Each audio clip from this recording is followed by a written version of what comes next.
Hello everyone. UPSC prelims के 10 questions हम daily लेकर आते हैं। आज है 15 जुलाई 2021। हमारा एग्ज़ाम है 10 अक्टूबर 2021 को। शुरू करते हैं बिना किसी देरी के।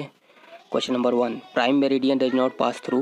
प्राइम मेरिडियन पास नहीं करता है इनमें से Sahara desert, Mediterranean sea, black sea या इंग्लिश चैनल को। सहारा डेजर्ट को ये पास करता है क्योंकि अल्जीरिया से प्राइम मेरिडियन जाता है। मेडिटेरेनियन सी से तो ये जाता ही है, ब्लैक सी से ये नहीं जाता है। तो Greenwich meridian pass through United Kingdom, France, Spain, Algeria, Mali, Burkina Faso, Togo and Ghana. इन कंट्रीज से ये जाता है। Prime meridian also pass through many seas and ocean, जैसे Arctic ocean, Greenland sea, Norwegian sea, North sea, English channel, Mediterranean sea, Atlantic ocean and southern ocean. तो इन सभी water bodies से भी प्राइम मेरिडियन होके गुजरता है। नेक्स्ट, मत विलास इज रिटन बाई। मत विलास किसके द्वारा लिखी गई है? हर्षा, राजशेखर, सोमवेद या महेंद्र वर्मन फर्स्ट। तो मत विलास लिखी गई है महेंद्र वर्मन फर्स्ट के द्वारा। Mattavilasa Prahasana is a short one act Sanskrit play है। तो यह एक संस्कृत प्ले है। It is one of the 2 great one act plays written by the Pallava king Mahendravarman first. ठीक है, in the beginning of 7th century in Tamil Nadu. तो 2 अगर इन्होंने लिखे तो अदर कौन सा है? दूसरा है Bhagavadajjuka. Which of the following statement is not correct. इनमें से कौन सा स्टेटमेंट गलत है? ए, मधुबानी पेंटिंग और Mithila painting originated from the Madhubani district of Mithila region of Bihar. हाँ, मधुबानी पेंटिंग बिहार की है। There is no product of Assam which has received GI tag. Assam से ऐसा कोई प्रोडक्ट नहीं है जिसे जीआई टैग मिला हो, ये गलत है। C, Tirur vettila has obtained a geographical indication tag. ठीक है, तिरूर बीटल लीफ को जीआई टैग मिला हुआ है। तो इसमें से इट करेक्ट हो जाएगा B. There are many product of Assam which has received a GI tag. बहुत सारे प्रोडक्ट आसाम के हैं जिन्हें जीआई टैग मिला हुआ है। फॉर एग्जांपल, आसाम करबी आंगलोंग जिंजर, तेजपुर लीची या Boka Chaul. Which of the following determine that the Indian constitution is federal. इनमें से कौन सा स्टेटमेंट डिटरमाइन करता है कि इंडियन कॉन्स्टिट्यूशन फेडरल है? A written and rigid constitution, ठीक है, an independent judiciary, vesting of residuary power with centre. Residuary power centre के पास होगी तो ये फेडरल फीचर कैसे हो गया? सी तो गलत है। D, distribution of power between centre and states. ठीक है, ए और बी ठीक हैं, गलत नहीं है, लेकिन डी सबसे बेटर ऑप्शन है क्योंकि पावर का शेयर हो रहा है, पावर शेयर हो रही है सेंटर और स्टेट्स के बीच में, इसीलिए फेडरल कॉन्स्टिट्यूशन माना जाता है। In the unitary government, power of the government are centralise in the central government and the states are subordinate to the centre. States सभी सेंटर के अंडर काम करते हैं यूनिटरी गवर्नमेंट में। But in the federal constitution there is a division of power between the states and the central government. Federal constitution में division होता है power का। ठीक है, सेंट्रल गवर्नमेंट के पास भी पावर होती है, स्टेट्स के पास भी पावर्स होती हैं, and both are independent in their own sphere. World employment and social outlook report is release by. World employment and social outlook report कौन निकालता है? World health organization, international labour organization, international monetary fund या world bank. तो ये निकालता है international labour organisation.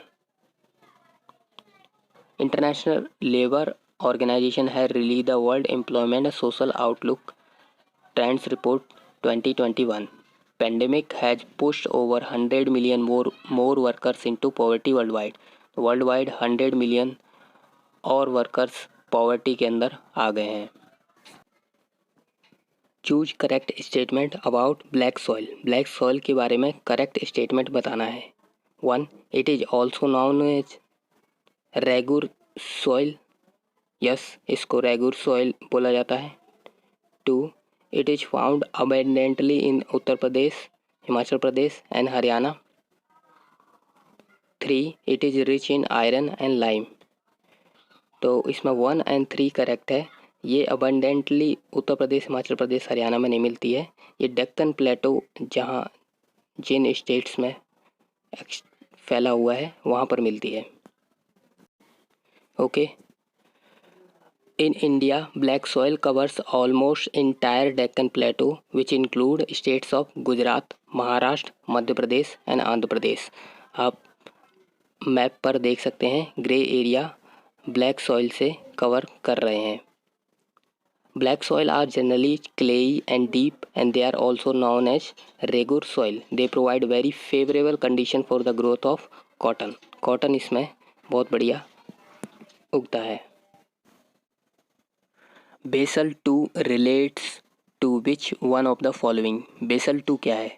International Standard for Safety in Civil Aviation.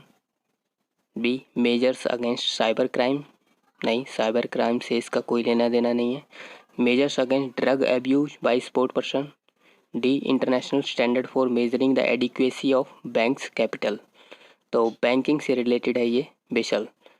The Basel norms is an effort to coordinate banking regulation across the globe with the goal of strengthening the international banking system. International banking system को मजबूत बनाने के लिए ये Basel norms लाए जाते हैं। It is the set of agreement by the Basel committee of banking supervision which focuses on the risk to bank and financial system. Basel 1 introduce किए गए थे 1988 में, बेसल 2 2004 में और बेसल 3 2010 में लाए गए थे और इंडिया भी इनको फॉलो करता है। What was the immediate reason for Ahmad Shah Abdali to invade India and fight the third battle of Panipat? तो हमें इमीडिएट रीज़न बताना है अहमद शाह अब्दाली ने इंडिया में आकर थर्ड बैटल ऑफ पानीपत क्यों लड़ी। A. He wanted to avenge the expulsion of Maratha by his viceroy Taimur Shah from Lahore. हाँ, यही ठीक है। वह बदला लेना चाहता था क्योंकि मराठा ने तैमूर शाह को वहाँ लाहौर से हटा दिया था, जो कि वह छोड़कर आया था। तैमूर शाह अहमद शाह अब्दाली का बेटा था। The third battle of Panipat took place on 14 January 1761 at Panipat, north of Delhi, between the Northern Expeditionary Force of Maratha Empire and the coalition of King of Afghanistan Ahmad Shah Durrani, और 2 इंडियन मुस्लिम अलाइज भी थे इसमें, Rohilla Afghan of Doab and Shuja-ud-Daula.